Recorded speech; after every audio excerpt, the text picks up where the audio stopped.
Gaurko ezoiko plenoari hasiera emango diogu. Bi gaitzarrendan bi puntu ditugu. Bat aurrekontu orokorraren hasierako onarpena eta bigarren puntu dutela lanpostu zerrendaren hasierako onarpena. Uste genuena baino hobeak izan duziran, da de hecho udaletxeak sarrera gehiago izan duzen urtean bukaeran, aurretik ustetan baino gehiago. Beraz, horre ekarri zuen, nolabateko soberakin bat gelditu zala aurtengo urterako. Beraz, nola presupuesto orokorrean lehengo kriterio, austeridadeko kriterio hori mantentzen jarraitzen dugu, nolabat esateko aurten hiru ataletan, dauzkagu sarrerak lehengurtean baina handiagoa. Bat, uraren errektiboaren baita lehengurtean 11 hilabeteko kobrantza bat egin zala, eta aurten normalizatu egiten dela hori, eta horra suposatzen du partida importante bat, eta beste gai oso garrantzitsua baita ere, lehengurtean diputazioko tributu kontzertatu egin bitartez zetorkidun diruaren kopurua hilo egin dela aurten lehengurtean genduenetik. Beraz, lehengurtean askoz murrizketa handiagoa martxa jarri behar izan duen, eta horrek ekarri zigun ondorenean soberakin sortzea, eta aurten prebisioak hobeak diranez ajustatu gara justu diputazioak eman duguna. Lehengurteko soberakin hori ikizite erabilpenin aurtengo urtearen zehar. Hor, 500 gehiago euro gelditu zitzaizkion, eta aplikazio indarko da aldan ajustatuena eta aldan austeroena, baina gauden egoeran ikusten dugu beharrezko horrelako diru horren erabilpena egitea zenegatik batez ere arrazoi bategatik. Lehengurtean hain gai ikutu gabe gelditu ziralako gauden egoera ekonomikoan egon da. Eta aurten ikusten dugu, gutxienez, zeroan jarri. Eta kantidade zeroan jarri, ez dugu esaten diru gehiago sartzen dana baino diru gehiago gastatzea, baizik sartzen danarekin ekilibrio egitea. Hori da gutxienez asko. Llevamos ya 3 años, el primer año no se presentó los presupuestos, el año pasado se presentó el 6 de julio y este año se ha presentado el 8 de julio. Y parece ser como que esto es algo normal, ¿verdad? Pero queremos aclarar que no lo es. En el Partido Socialista hemos realizado 5 propuestas para incluir en el apartado de inversiones de este presupuesto, tanto al alcalde personalmente en una de las reuniones, así como por escrito y registrada en el Ayuntamiento de Urnieta. Las propuestas han sido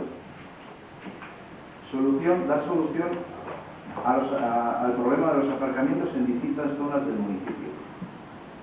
Y hemos marcado como inicio 4 zonas: la zona Zabaleta, Echeverri, Soritagay y Urraca.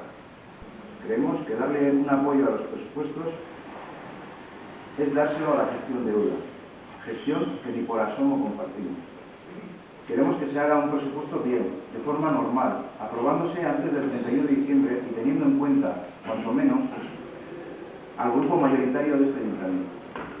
Tal vez no sepáis que cuando despreciáis nuestro trabajo, nuestras propuestas, en realidad le estáis haciendo daño a muchos urnietatas, que son a los que representamos en este ayuntamiento. Presupuesto hauetan, herriak dituen beharrak asetzeko modua. Guretzen zaigu presupuesto oso berandu bat daigozela, elakotzea urte erdila pasata gero beraz ulertzen dugu eta komisioetan horrela esan dugu izango direla hauek legealdi hontako azken presupuestoak izten horiak hau, gehiago izango dira nabe, baina behintzat martzak jarraitzen bali modon bat zela, iruditzen zaigu azkenekoak izango dira. Eta horregatik iruditzen zaigun esfortzu zikin bat egin bat zela, pixkatzea presupuestoak, gutxieneko ere gure gustokoak ere dugu ere nolabaiteko adostasun bat bertan topatzeko.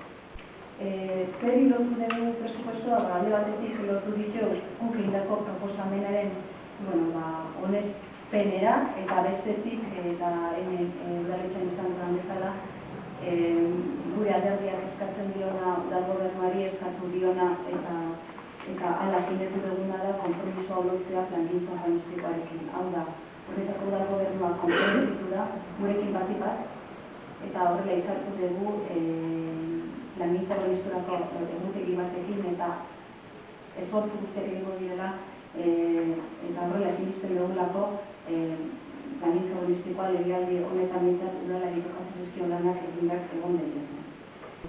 Konpromisoa konpromiso gure hitza ematen dugu eta proiektu botan hau dugu ozen dago. Proiektu dugu gauza guztia ikurita dut. Nire kriterio batzuk erabiltzen dira. Etxeko bat etxean ikusten dugu eta gure hor egiten dugu proiektu sentido batean beste egitea. Egia da, urrungo legislaturarako, beste proiektu bat egiten, hor behatzen da remanente nahiko polita. Usten dugu, udaletxe hau, con un 2% de endeudamiento, que ya le gustaría mucho al ayuntamiento tener un 2% de endeudamiento, y con una situación, desde el punto de vista económico, hermosa. Y eso es fruto de una buena gestión económica. Y donde hay que decirlo, hay que decirlo. No es un fruto mío, es fruto de este consistorio, es un acuerdo desarrollado. Si en algunos puntos no se ha podido llegar a acuerdo, es normal. No todo lo que hemos propuesto nosotros se ha llevado adelante y hemos aceptado. Pero por eso no vamos a dejar de aprobar. Creo que tiene que haber un ayuntamiento, mejora la situación, se reinvierte lo que se había ahorrado desde el año 2009 y esto me parece que es importante y es una institución de todos.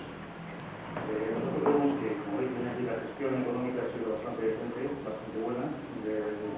Como muestra, tenemos el resultado de la misma. Se han hecho obras, hay inversiones, ha quedado permanente.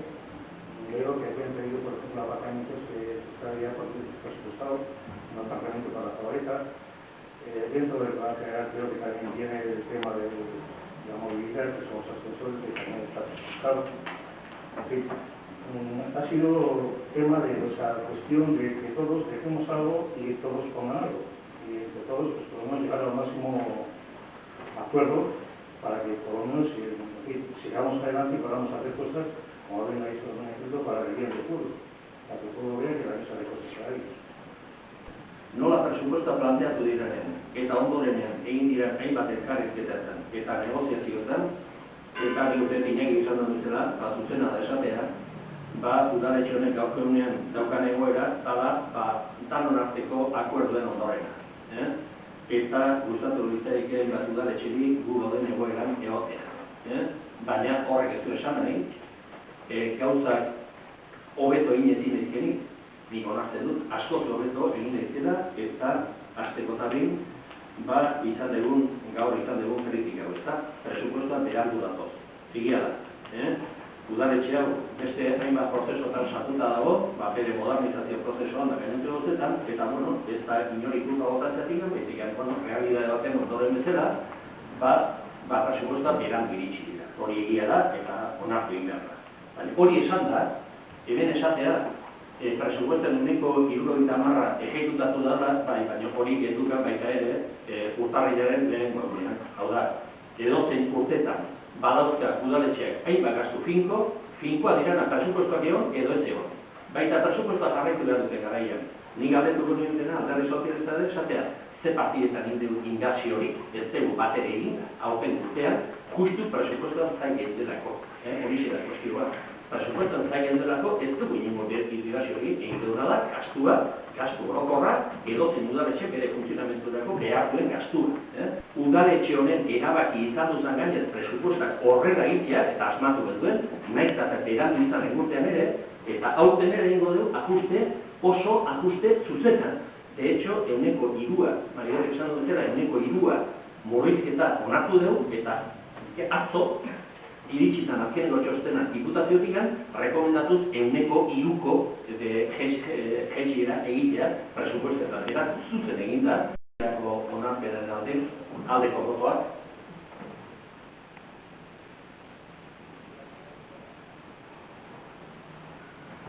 Kontrako botoak.